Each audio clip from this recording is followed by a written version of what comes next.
Have you ever walked into a store you remember so clearly from years ago, and everything looks familiar, but it just doesn't feel the same anymore? Same name on the sign, same colors, same logo, but something's off, and you can't quite put your finger on it. If you're in your late 30s, 40s, or 50s, you've probably felt this more than once. Not just with stores, but with food, with routines, with places that used to be part of everyday Canadian life. And it's not nostalgia playing tricks on you. A lot of these things really did change. How they operated, what they sold, how they were made, and why they mattered to people in the first place. Today, if you stick around, you're going to learn what actually happened to a few of the most recognizable parts of Canadian life, why people feel disconnected from them now, and how these changes didn't happen overnight. They happened quietly, piece by piece, until one day people just said, "This isn't the same anymore." We're not guessing, and we're not exaggerating.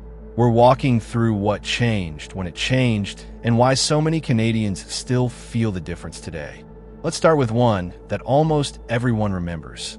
If you grew up in Canada before the 2010s, Zellers wasn't just a store, it was a routine. It was where families went together. You didn't just run in and run out. You wandered. You browsed. You looked at toys. You grabbed school clothes.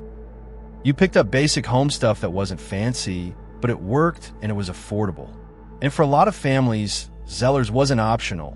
It was where budgets actually stretched far enough to make things work. And then there was the restaurant. That's the part people still talk about.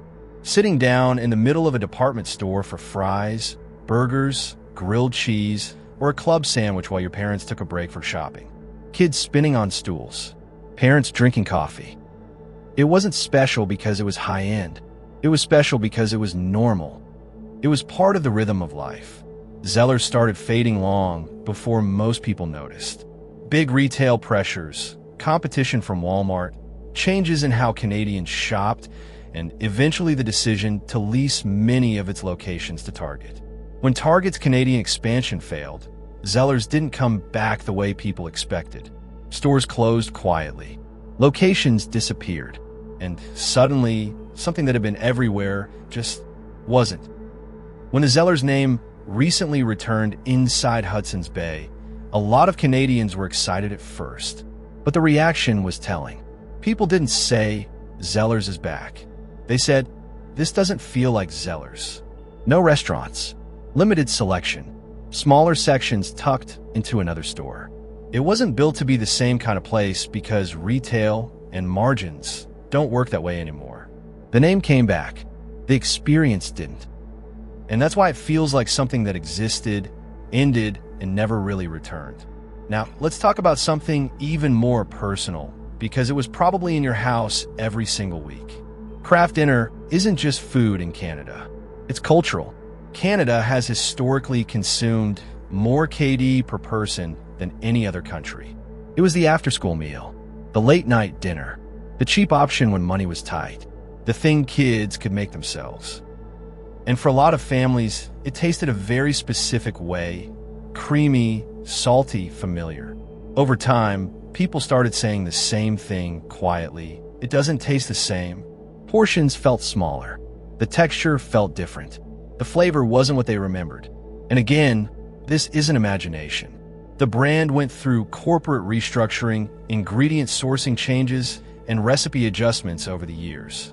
Some changes were tied to cost pressures. Some were tied to supply chains. Some were tied to broader food manufacturing trends. What matters isn't whether one version was better than another. What matters is that something extremely consistent for decades changed slowly enough that people didn't notice all at once until they did.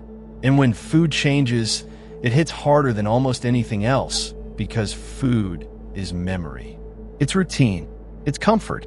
When something you've eaten your entire life suddenly feels different, it messes with more than just taste. And that brings us to the one everyone argues about, but almost everyone agrees feels different. Tim Hortons used to be less about the product and more about the place. It was where early mornings started, where seniors sat for hours with one coffee, where night shifts ended, where people met without planning. It wasn't polished. It wasn't trendy. It was just there everywhere. And it felt Canadian in a way that's hard to explain unless you live through it. Over time, the business changed. Baking moved off-site. Menus expanded. Ownership structures shifted.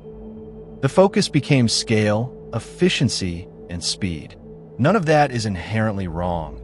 It's how large companies survive. But it changed the atmosphere. People didn't stop going. They just stopped lingering. The social space narrowed.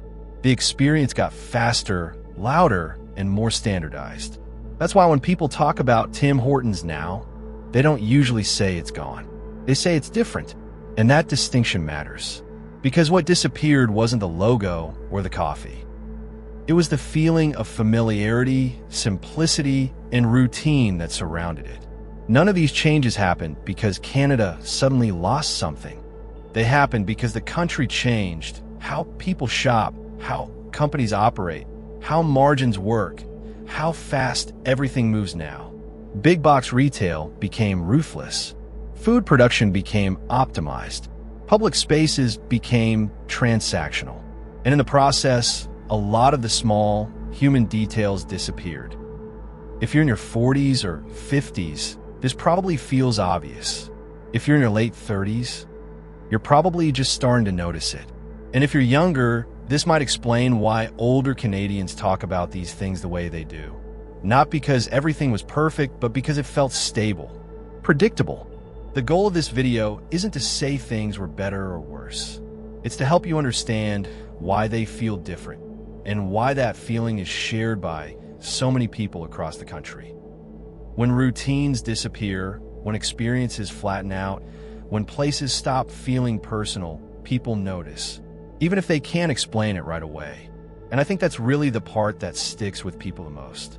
It's not just that these stores changed or disappeared or came back in a way that doesn't feel right anymore. It's that they're tied to a specific moment in time, a version of the country where things felt slower, more familiar, and honestly, more human.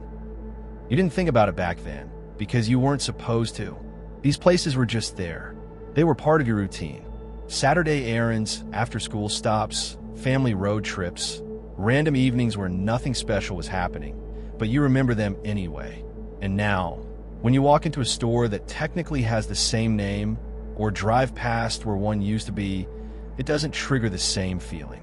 Not because you changed, but because the world around it did. Canada today moves fast.